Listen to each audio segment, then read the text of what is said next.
Þetta öruggur sigur gegn þínu uppeldisfélagi Snæfell.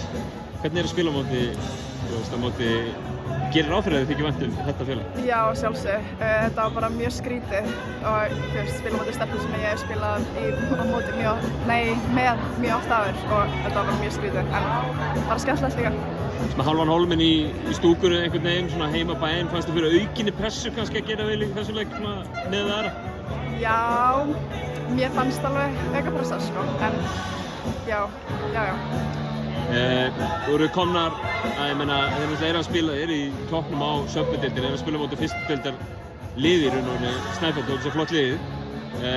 Hvað þurftu það svona að varast á leiðinni inn í þennan leik? Þetta er bara bikarkeppni, við þurfum bara að passa að koma tilbúnar, við erum ekkert að vanmeta neitt. Við vissum alveg að Snæfell getur spilað mjög vel, þannig að við erum bara að undirbúa okkur vel og koma tilbúnar í leikinn. Hvað nú eru Haukar ríkjandi bikarmeistarar síðustu 2 bikarkeppnum og þetta yrði þá í fyrsta skipti síðan bara, fyrsta skipti á þessari öld sem að lið myndi vinna 3 bikartitla í röð.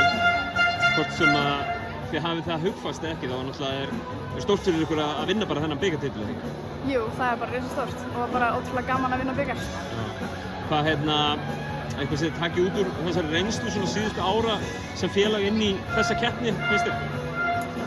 Já, bara maður verður náttúrulega bara að undirbúa sig vel andlega og þetta er stór leikur, þannig ég held að það skiptir mestu máli.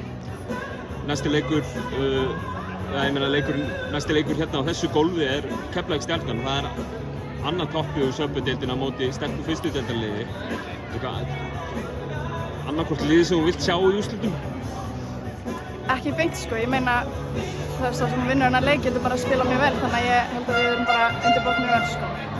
Já, ef við gefum okkur að Keflavík komist í úrslitaleikinn, ykkur hefur ekkert gengið sérstaklega vel á móti þeim í vetur. Það hefur verið hörkuleikir einhvern veginn en þið hefur ekki náð að klára það. Sammála með það? Já, ég meina það hefur bara svona litlu hluti verið að klikka þegar við spilum á móti þeim og við þurfum bara að laga það ef það lendir svoleiðis.